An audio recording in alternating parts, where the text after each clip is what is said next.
Bonjour et bienvenue. Ce contenu va être un peu différent, car la désinformation est grande. Donc avant toute chose, je vais vous citer 3 prix Nobel d'économie pour poser le sujet. Milton Friedman, prix Nobel en 1976. Je cite. Empêcher un pays d'ajuster sa monnaie, c'est l'empêcher d'ajuster son économie. Il était opposé à l'euro dès les années 1990, prédisant qu'il créerait des déséquilibres majeurs faute de levier de dévaluation. Joseph Stiglitz, prix Nobel en 2001. Il a écrit dans son livre sorti en 2016, je cite. Les pays de la zone euro ne peuvent pas ajuster leur monnaie. Cela signifie qu'ils sont condamnés à la déflation et à la destruction de leur tissu productif. Il rajoute. L'euro a transformé les ajustements de taux de change en ajustements sociaux destructeurs. Il propose la fin de l'euro, ou au moins une refondation, pour permettre aux pays de retrouver un levier monétaire de croissance. Paul Krugman, prix Nobel 2008. Il déclare. La seule manière de retrouver la compétitivité pour les pays du sud de l'Europe, c'est par une dévaluation réelle. Mais l'euro empêche cela. Il parle souvent de dévaluation interne comme une absurdité, et plaide pour une vraie dévaluation de change. Le sujet étant posé, voyons cela en chiffres et faits. La France rêve de relancer sa croissance, et de reconstruire une industrie compétitive. Mais il y a un problème, l'euro nous en empêche. Pendant que d'autres pays en Europe, hors euro, dévaluent et exportent comme nous allons le voir. La France, elle, subit, stagne et s'endette. La dévaluation est le seul levier qui permet d'amorcer une croissance réelle. Et ce n'est pas une opinion, c'est ce que montrent les faits économiques, les chiffres et l'histoire. Exemple à l'appui, la Pologne et la Suède, que nous allons comparer.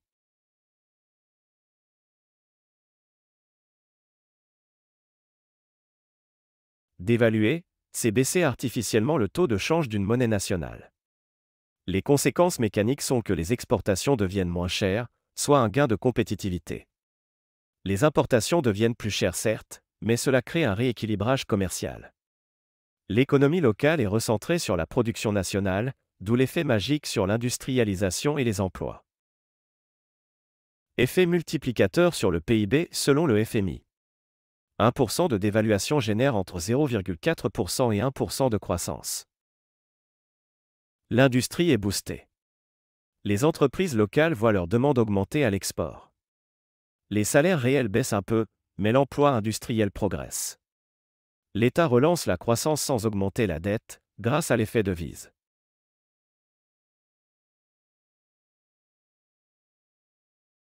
L'euro est une monnaie rigide, pensée pour l'Allemagne. Interdiction de dévaluer, politique monétaire unique pour 20 pays, et taux d'intérêt fixé par la Banque centrale européenne en fonction des besoins allemands, pas français. Le résultat est une impossibilité d'ajuster sa compétitivité par la monnaie. Seule solution pour rester compétitif, baisser les salaires, flexibiliser et précariser.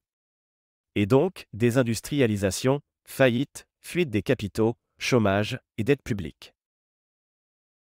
La France d'aujourd'hui. Exemple concret. Depuis 2001, date de l'entrée dans l'euro, la France a perdu 1,9 million d'emplois industriels.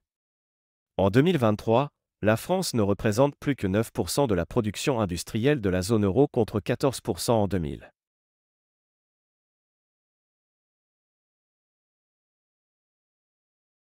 La Pologne n'est pas dans l'euro, elle conserve sa monnaie, le zloty. Elle utilise des taux de change flexibles. En 2008, crise financière mondiale, chute du zloty de moins 30%. Résultat, les exportations polonaises ont explosé dès 2009.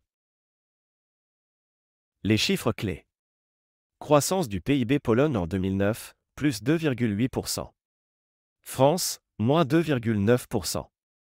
Croissance cumulée Pologne, de 2000 à 2024, plus 145%. Dans le même temps, la France, plus 38%. Taux de chômage en 2004, à son entrée environ 20%, en 2024 c'est 5%. Qui dit mieux? Concernant son industrie, solde commercial positif depuis 2013. Le secteur industriel représente environ 17% du PIB de la Pologne, contre 10% en France. La Pologne est une base industrielle de l'Europe de l'Ouest. Les salaires réels sont compétitifs, et le coût de la vie également. Ajustement monétaire génère attractivité et croissance, c'est un cercle vertueux.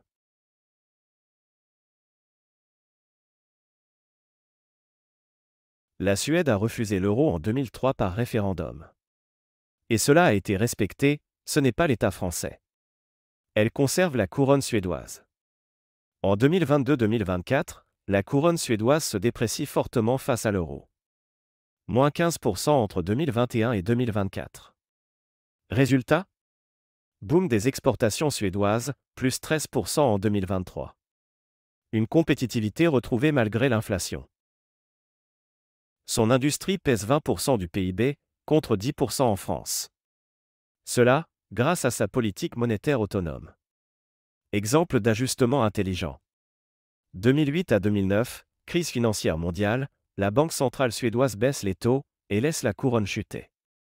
Résultat ? Croissance maintenue et industrie résiliente. La BCE, elle, a abusé de la planche à billets à coups de centaines de milliards pour sauver l'euro. Cela a créé l'hyperinflation et plus de 110% de dilution monétaire à ce jour.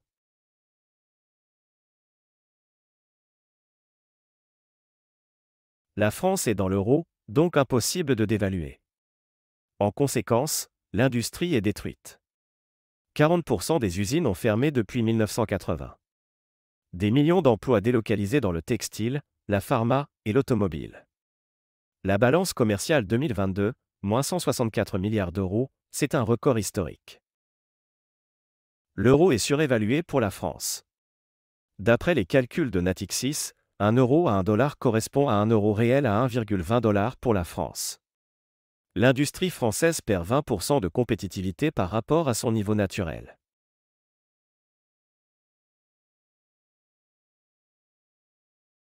Les pays qui réussissent aujourd'hui sont la Pologne, la Suède, la Suisse, la Norvège et le Royaume-Uni, qui ont tous une monnaie nationale.